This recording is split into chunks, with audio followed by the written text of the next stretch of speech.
Hello, I'm Colonel Carl DeSalvatore, JAG Corps U.S. Army Reserve retired, and more important to you, an adjunct instructor at Suny, Canton.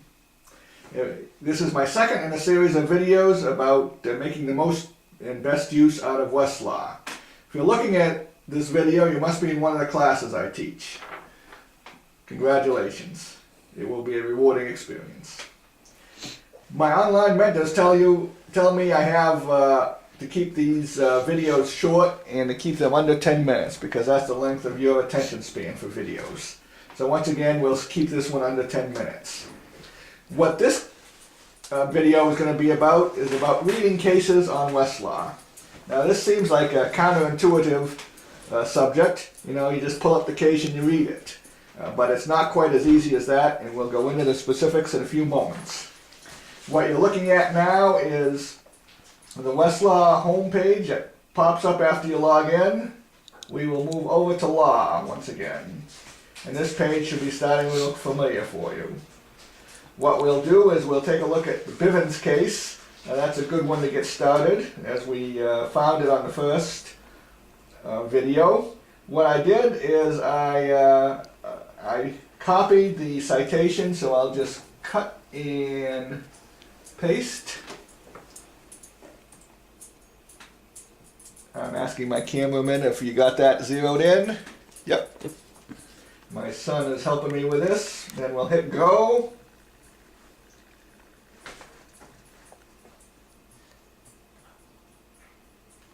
And the length of time it takes to pull up the case is dependent upon when you use it and how many other users there are on it.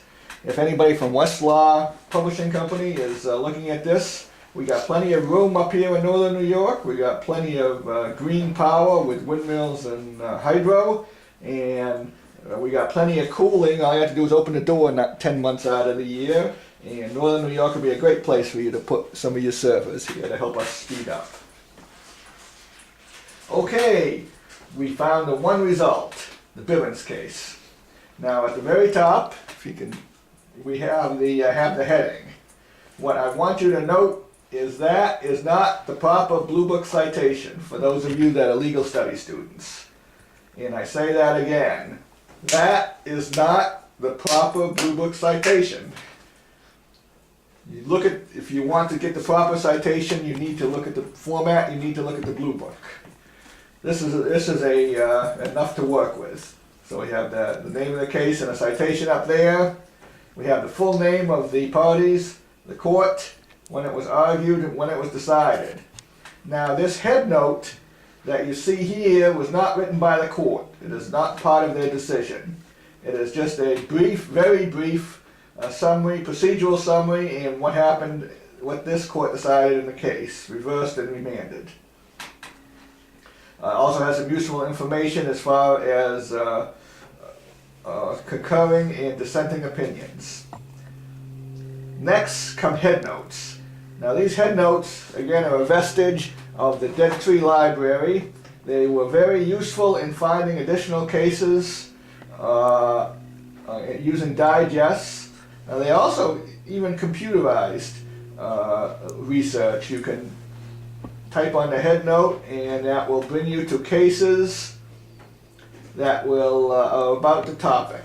This next screen will ask you to say what jurisdiction you want to look in, whether it's everybody, federal, or just one state. We'll just look in New York State. And pull up a number of cases that are listed in the digest. And it's a very short summary of those cases that are in the digest.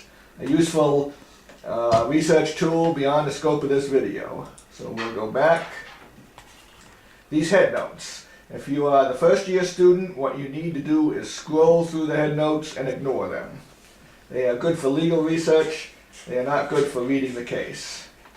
Now when we deal with a Supreme Court case, the Supreme Court official reporter also puts in a syllabus or a short summary of what happened in the case. Again, this is not part of the court's decision. You can read it. They are generally pretty accurate. but that is not part of the opinion, and don't quote from it saying it is part of the opinion. Next comes counsel, the name of the counsel who appear for the petitioner and respondents. And then below that, Mr. Justice Brennan delivered the opinion of the court. This is the court's opinion. Now, when you're dealing with Westlaw, they do something that is very useful to you when you do legal research, not when you're just briefing the case. But each of the cases is a link that you can click on to go to that case. You don't have to, if you're in the library, you'd have to go back to the stacks and pull out the proper book if you wanted to look up the prior referred opinion. In Westlaw, it's pretty easy. Again, that's something that most first-year students probably will not want to do. Now, when you read through, you will see certain purple numbers. 389 appears there. Now, what does that mean? Well, that is the beginning of page 389 in the 403 U.S. Reporter. Having the page number is important if you want to insert quotes in your work, or refer to the specific page in the opinion where your point is being made. So the 389 is the U.S. Reporter. Further down you'll get other numbers, 2002, that comes out of the Supreme Court Reporter. And those are the two editions that are referenced in Westlaw. So the purple numbers deal with the page number on the Reporter, which starts at the number. Footnotes. The footnotes are not at the bottom of the page when you're dealing Westlaw. They are down, inserted in the text at the end of paragraphs. So we have here footnote 1 referred to, and then a little bit further down, footnote 1 is here. Footnote 1, footnote 2, footnote 3, you have to refer, if you refer to a quote in there or a particular footnote, directly to the footnote. As you go through, you got the headnote points, and again, that's sometimes a useful research tool, but not for you first-year students. You go on down. If you scroll down and skim cases, that's difficult to do. When I was starting to read cases, I always had a law dictionary and an English dictionary so I could look up words. Okay, so entered, judgment reversed, and case remanded. Justice Harlan concurring in the judgment. Now, if you were just skimming through this decision, you might miss that point, and you get down to something that's in Judge Harlan's opinion, and you say, that doesn't agree with something I read a little bit earlier. That's right, it isn't. Concurring opinions are written by justices when they agree with the final result, but disagree with the reasoning and want to explain it. It is important to note when the majority of the court of the opinion of the court ends, and when concurring opinions or dissenting opinions occur. And you cannot, that is easy to miss because it doesn't stand out in Westlaw when you skim on through. Now we're skimming on through the concurring opinion, and here we go. For these reasons, I concur in the judgment of the court. Mr. Chief Justice Berger dissenting. A dissenting opinion is written by a justice that disagrees with the result in the case as well as the reasoning of the majority opinion, and they write an opinion saying why they disagree. Again, you can't quote this as being the opinion of the court, but if you're just skimming through these things, it happens, you have to be sure that you're not quoting from the dissenting opinion. In my criminal law classes, I always assign cases to brief with concurring and dissenting opinions to see if I could confuse students, and I always did. Okay, we get down to the end, the appendix, and finally we get down, and in many of the Supreme Court cases, they have references to the briefs written by the parties.